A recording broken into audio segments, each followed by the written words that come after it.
Awesome. Well, thank you so much for coming with me here today. That was... All right. Here we are starting on building our deck out on the front of the 16 by 20 A cabin.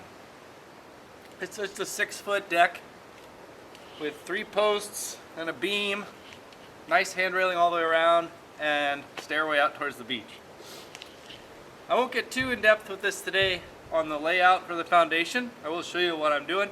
If you'd like to see a video of how to lay out the foundation for this cabin a little more in depth, please click the link below where we started with a raw site and laid out this foundation that you see here behind me.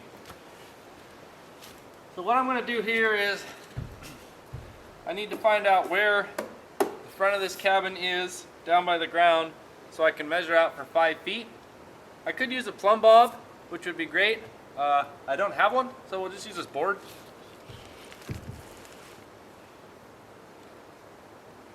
So we just slam this board against the building at the top and the bottom, and that gives us just a perfectly level line, and we can measure out here 5 feet.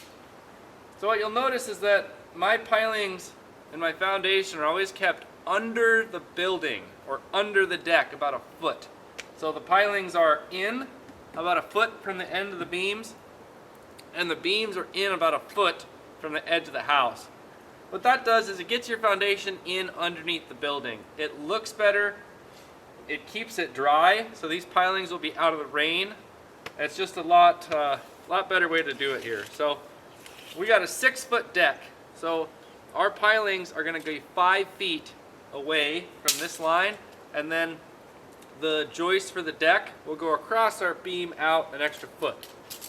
Let's just go ahead and measure here. 5 feet. Okay.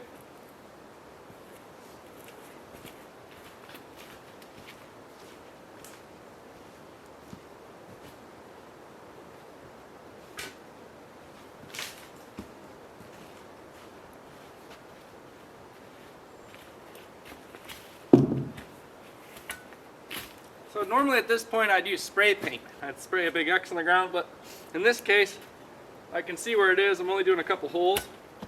So I'll just go with the shovel and just mark it like that.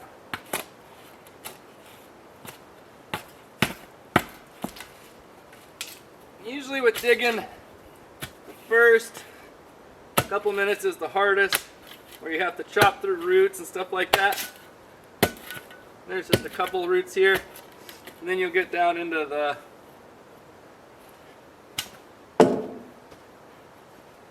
like in this case you'll get down into the gravel and the sand, and it'll go a little bit better. So we need to go ahead now. We know how far away we're going. We need to know where to put it in this orientation. So a couple simple ways to do that.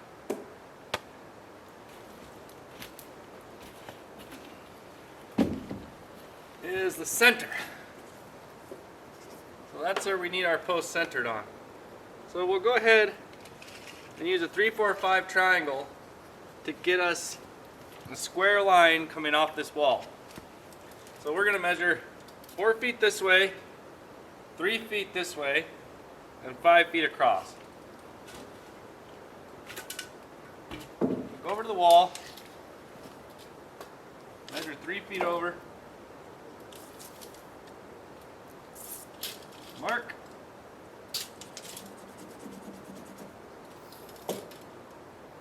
Okay.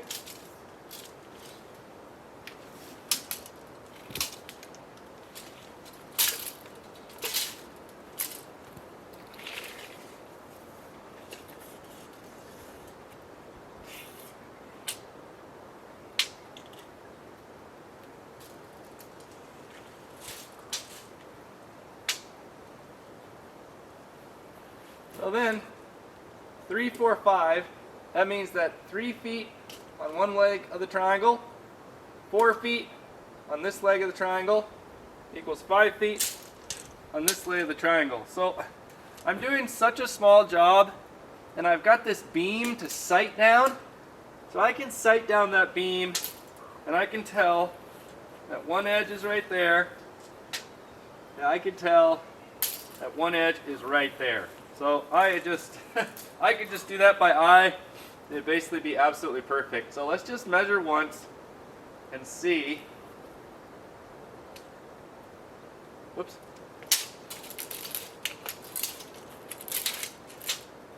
Let's see how that looks.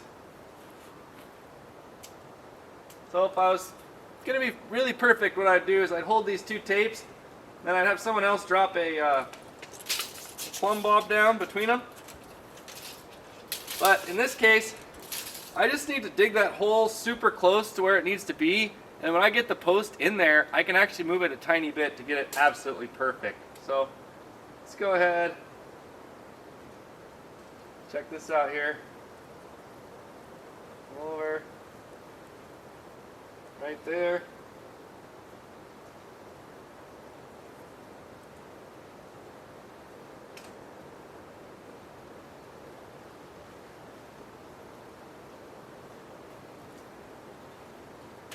I can tell I am just absolutely just spot on.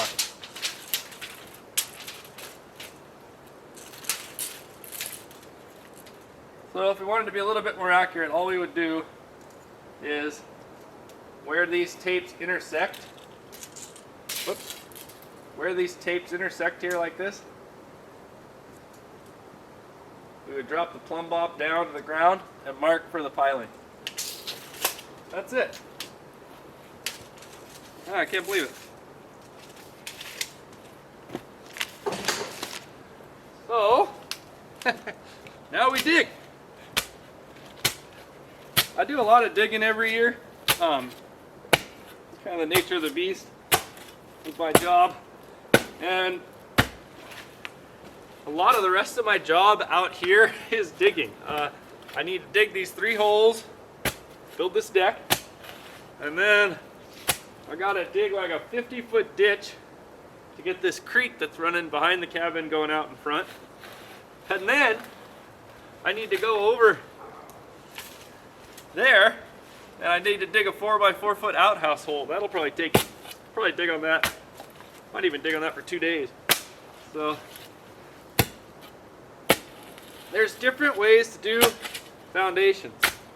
What we do is, anytime we're building away from the water, so we're not on the beach, like we're up in, anywhere that's not on the beach, we pour concrete footings, whether it's a normal stem wall or a slab, or we use a Bigfoot post and a sonotube. We always pour concrete. In an instance like this, where we are actually on the beach, and all this is sand, okay? And in front of me there's just sand with nothing really protecting us from the ocean in a big storm. 3 feet below me, probably 2.5 feet, is solid bedrock. So if you're on a beach, okay, you're a lot better off running your posts, your pilings, whatever you're gonna do, all the way to the bedrock and having them as single posts, okay? What that does is, if a big storm came in here, the storm of all storms, and it washed all this sand away, it washed this all the way down to nothing, this cabin will be perfectly fine. As long as it doesn't actually, the water doesn't get high enough to float the cabin off the foundation, or blow it off the foundation, or a huge log comes in and blows it off or something. This can all get washed out, and these pilings are directly on bedrock. They will not sink. They're on the bedrock, okay? It could all wash out, the cabin would be okay. If you have a cabin sitting on little concrete tubes, when the beach all starts washing out, it's pretty likely those concrete tubes are going to start falling over, and you're in trouble because you got a hinge point right there, right? Whereas with the piling, it's on the bedrock, the whole building can actually move around a little bit, it's good. So in a beach environment, you really want to use pilings. So these are yellow cedar pilings. you could use pressure treated pilings, and you can also just use like a pressure treated post like we're going to do here. So we're just going to sink these pressure treated posts all the way down to the bedrock, and that's it. We're not going to do any concrete. It's kind of nice. And I'm really firm on that. If you're building on a beach in Southeast Alaska where someday the storm of all storms could get you, you want to be sitting on pilings, and the pilings need to be sitting as deep as you can get them all the way on the bedrock. And if you are, it's pretty likely that your house is going to be totally fine, you know, as long as you're up in the air and up like this. I mean, we're up high enough. The only thing that could take this out would be if like a bunch of giant logs came in here and were flying and smashing it or something like that, but I don't think that could ever happen. So this is really looking good because the digging is so easy. This is just pure beach sand, and I already dug a bunch of holes here, so I know what it's going to be like. This is just going to be pure sand for only about 2.5 feet.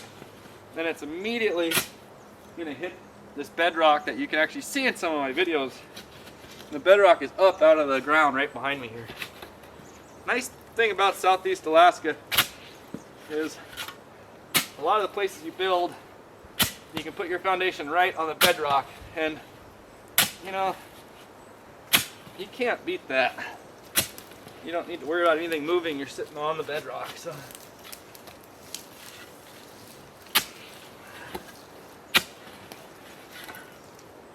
these are going to be pretty easy holes, except for that one over there, I think. We'll see. Oh, so easy. Nice. I really always enjoyed digging, getting down in the dirt and digging into the earth and setting foundations. This is going to seem a little fast today, okay? I'm telling you, these posts are just going to go flying up, and it's going to seem like I'm not doing enough work, but you really want to take your time digging these piling holes. You'll see I've got this big metal bar here behind me. You want to really chop those base in. You want to dig as hard as you can. Get that base of the piling right down there on the bedrock. In this case, the digging is just so easy. It's just, look, it's just sand, and I'm almost at the bedrock already. So just understand, you know, sometimes you might need to spend all day digging a hole. So I just punched through one layer, through the sand.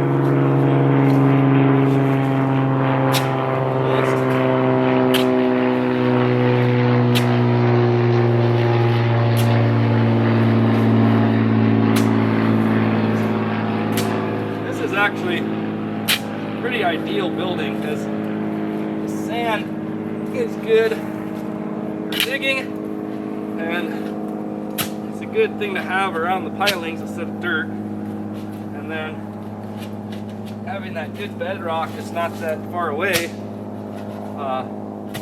makes it for really, really good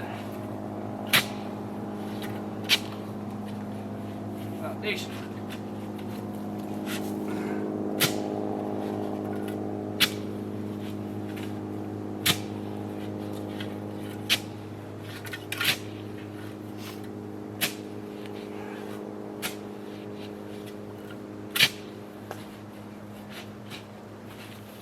Awesome.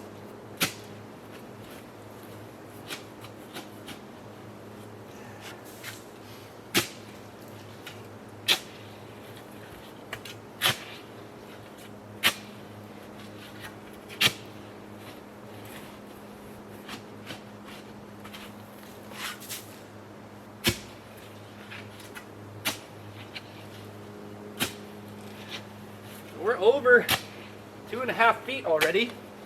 And I'm just don't know if you can hear that, but the tip of my shovel just sounds like it's starting to hit the bedrock. Almost 3 feet deep. That's easy digging. Oh yeah.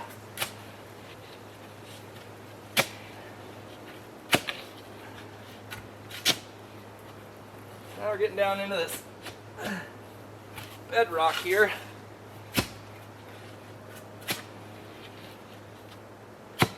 Wow.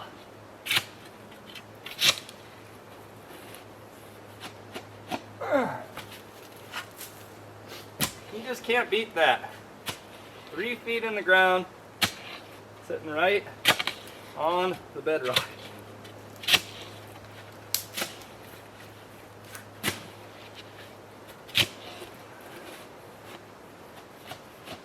That's awesome.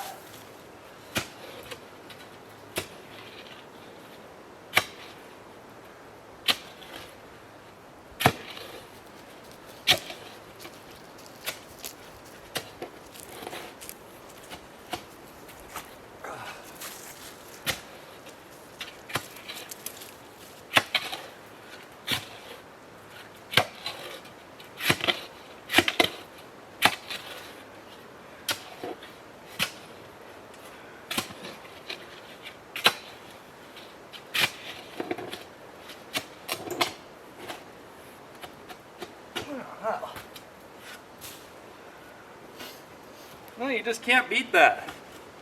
I mean, the hole is this deep, nice and tight, and there's zero compaction at the bottom. So, thunk, done. That's gonna be really, really, really nice. Maybe that one will just slip by one of those roots. It'll be easy for me too. We'll see. So we'll throw our board back up here.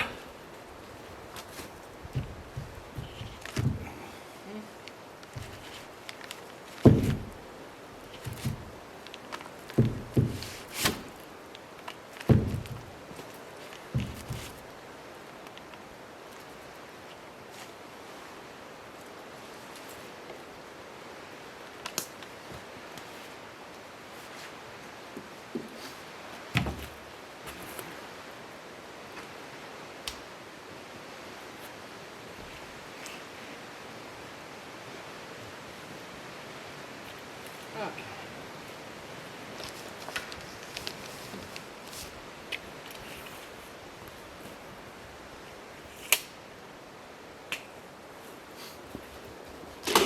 Put it up a little more on this side.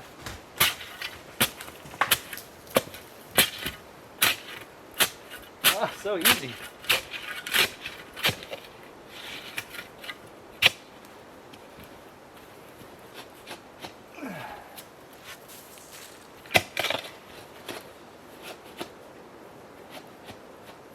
You know, as long as you're using a good pressure treated or cedar post or creosote, it's really hard to beat piling foundations where I'm from. Basically, if you got something hard to set them on, it really works out. Okay, let's go ahead and set our first post here. Only post that was dry, all the other ones were just soaked. Oh, that is just awesome.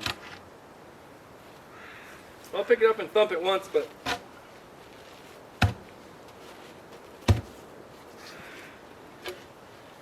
that is just solid as a rock.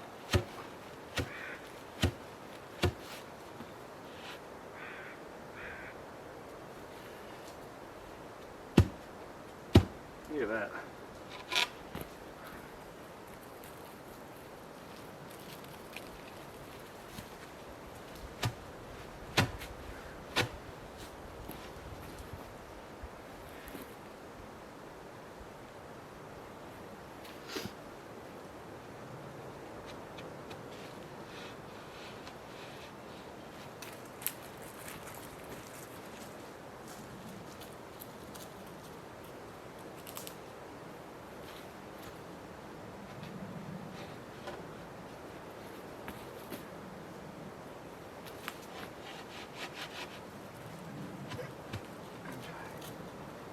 Now, get a little bit of sand in the hole to hold it up. But we don't want to do too much backfilling until we get these all lined up and leveled really nicely. So there we go.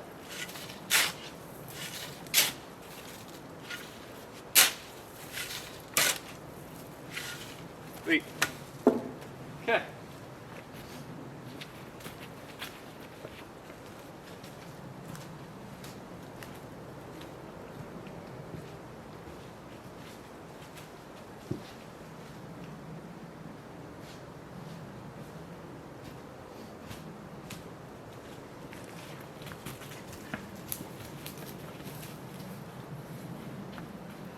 So we won't backfill these all the way so that we can give them a final like twist like this.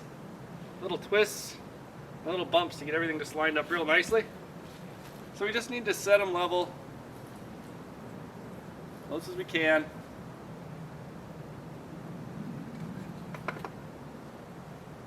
That's beautiful. Sweet. Awesome. Oh, you can't argue with that. That is a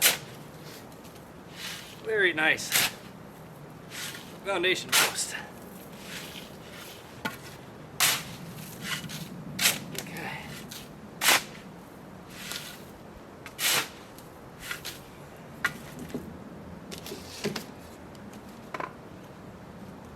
Beautiful.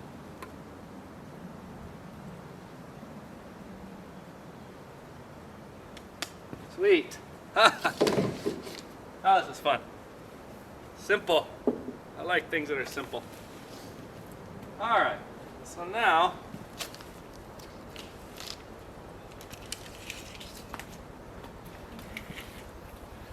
come over this way 7 feet.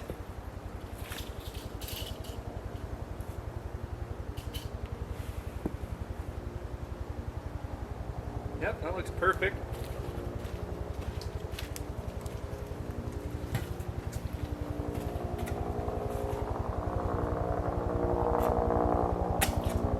Mark it like this on either side.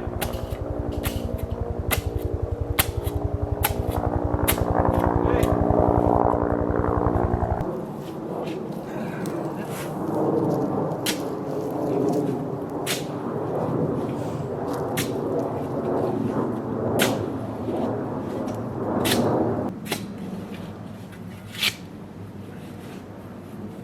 Wow.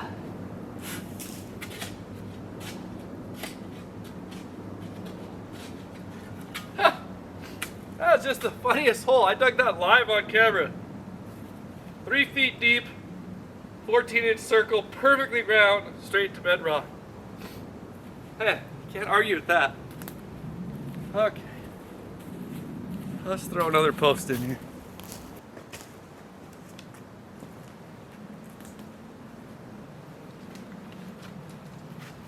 Wow. You can just tell there's zero compaction. I mean, it's just right on the rock.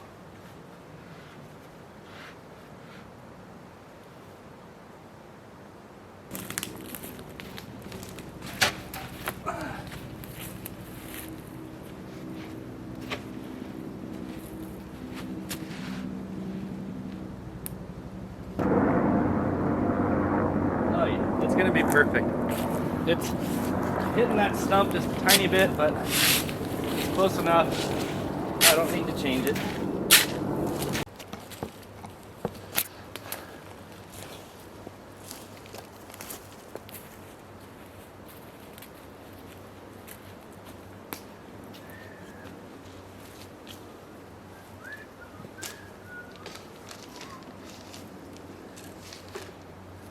So what we need to do now is find the elevation and cut these 3 posts off.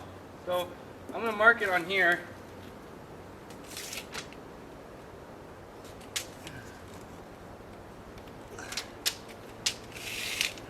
So 7.5 inches up from right there is the top of the deck. Okay?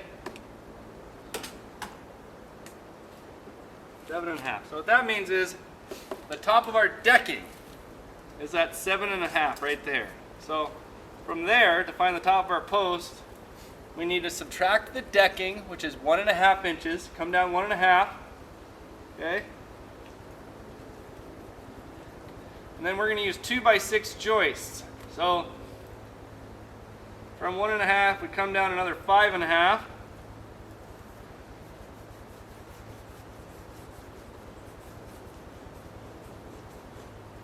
That's the top of our joist.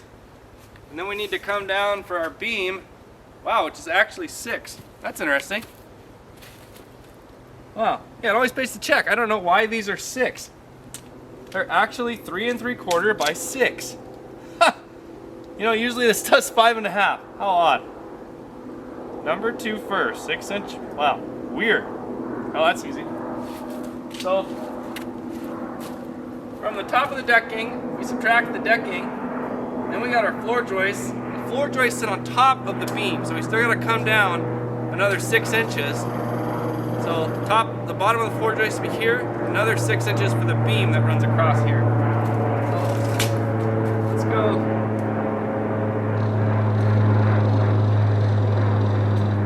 There we go. This is one of those really critical steps you want to get right, you know. So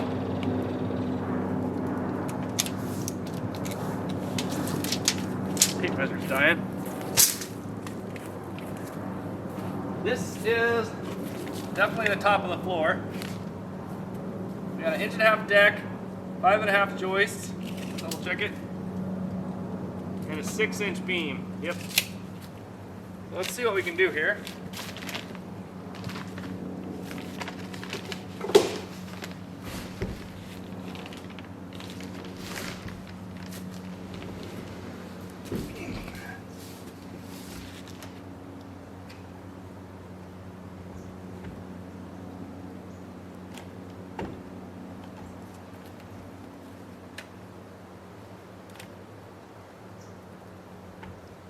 Great.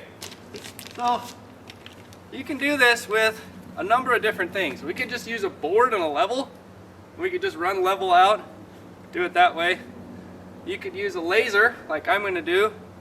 You can use a transit, which is like a spotting scope that shoots a level line. And you could use a Japanese water level too. So what we're going to do here is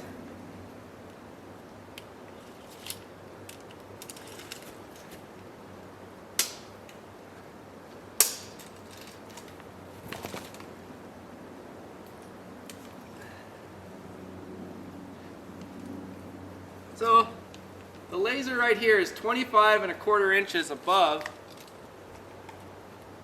where I need to cut these off. So this is pretty easy. Just come out here like this. The laser is really definitive line.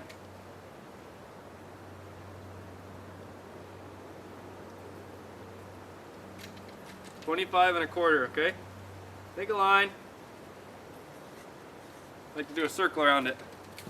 Come over here.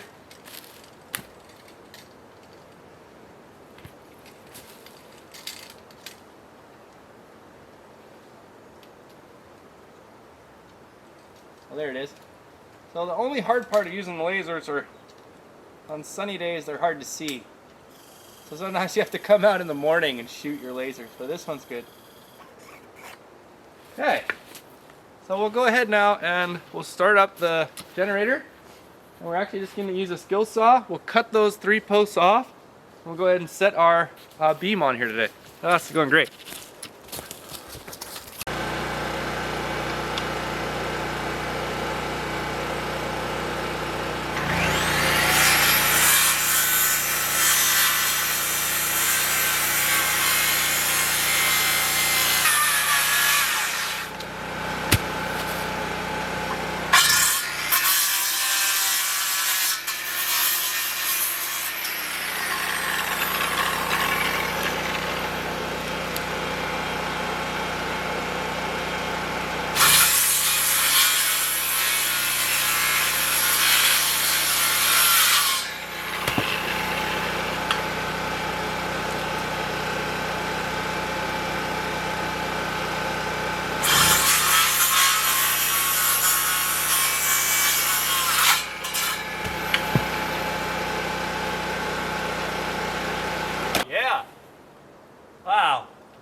very nice. All right. So normally I wouldn't put anything on these or cut them off until the cross bracing was installed. In this case, they're just not that tall of beams, and you can tell they're not going to fall over, and if they did, it's not a lot of danger. It's not like we got something up overhead that's going to kill us. So we'll go ahead and just set these beams on here. So we want to be really careful to crown the beams. So that means you look down the beam and you see which way it has a natural hump. It'll either be humped up or it'll be humped down. You want to put the hump up, and then the beams will be a little stronger and less likely to sag. Oh, this looks great.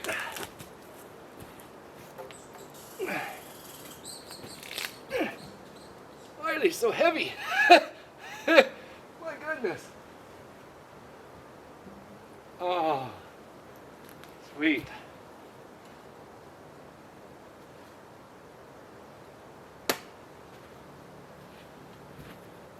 Oh, that looks great.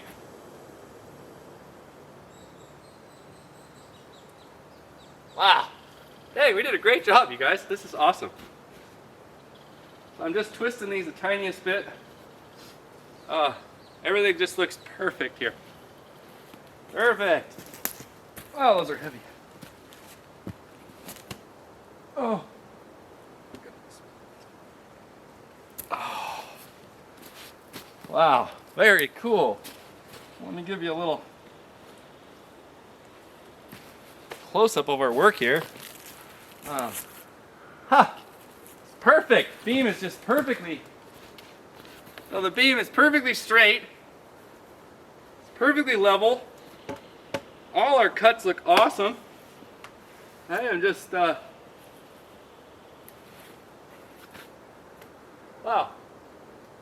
I am just absolutely stoked on that. Cool. Oh, I could have built this whole deck in one day if I had all the material here.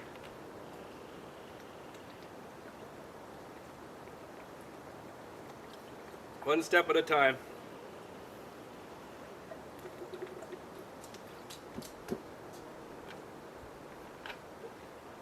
Oh, this is going to be great.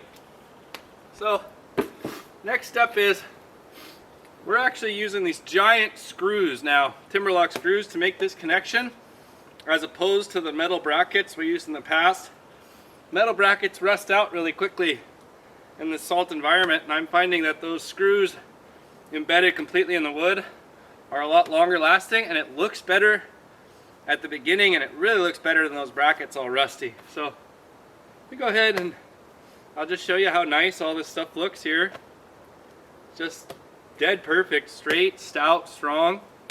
So we get fastened together, and then instead of cross bracing, we're gonna add knees. So it'll get these nice big knees that go like this, braces underneath it.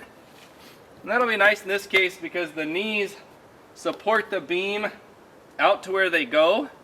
So after you put that knee in there, the span of the beam actually starts where that knee support begins. So right now, this span is about 6.5 feet. When we put these two knees in, okay, the knee supports it to here, the knee supports it to there. This beam only spans 3 feet between those knees, and that's really a nice way to go on a deck. Decks have to hold a lot of weight.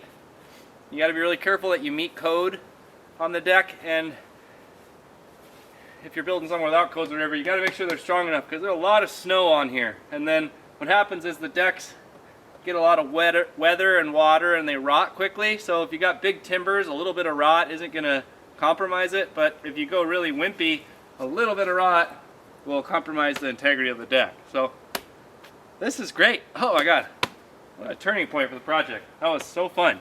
I thought that was going to take all day hammering out those holes. I thought it was going to be 5 hours of digging and 1 hour of set and post. Turned out to be about a half hour of digging, had 30 minutes of set and post. That was great. So we'll fasten the posts to the beam, fasten the beams to the post, these nice long screws, just two. We'll put in the knees, and we'll put a couple supports that way. Then we hang a ledger on the face of the house, and I'd really like it if you guys would click the like and subscribe buttons below so that you can come along and see how we do that, because the ledger attachment is basically the most important part of building a deck if it's attached to a house. If you mess this up, you could rot the house completely from the bottom. That's pretty bad when the rot starts going in along the floor joist. You can still fix it, but no fun. So we're going to use a method with a Stratton bracket. So our rim is the board that's going to be fastened to the house, and our joists are going to fasten to it. The rim is going to hang in a Stratton bracket. The Stratton brackets keep the rim off the side of the house so the water can run down behind it, down the siding, and it makes it so that your house will not rot. Really, really awesome. So we'll get this all fastened together, braced up. We'll get our rim fastened on. We'll run our floor joists out this way, and then we'll deck it, handrails, and then we'll build a set of steps. So I'll show you how to do a nice set of outdoor stairs right here on this channel too. So it's a project a lot of people do. You know, you build yourself a deck. My suggestion is just to follow firm guidelines about sizes. I don't like little 4x4 posts. Usually I use 6x6 or bigger. This is just a 6-foot deck, pretty small. So we use these 4x6 timbers, and they're really nice. That's just a big husky timber for this application. If we were building an 8-foot deck, I probably would have gone to 6x6 timbers for the posts and this, and then just go up from there. So you can go online, find those sizes, and then this is how you do it, how to build yourself a great deck. You could just do this again if you wanted a bigger deck. Go out another 6 feet, put another row. You could do 6x6 instead of 4x6, but that's how we do it. It's just perfectly straight, perfectly level. I am so pleased with that. That was great. Really, really, really great.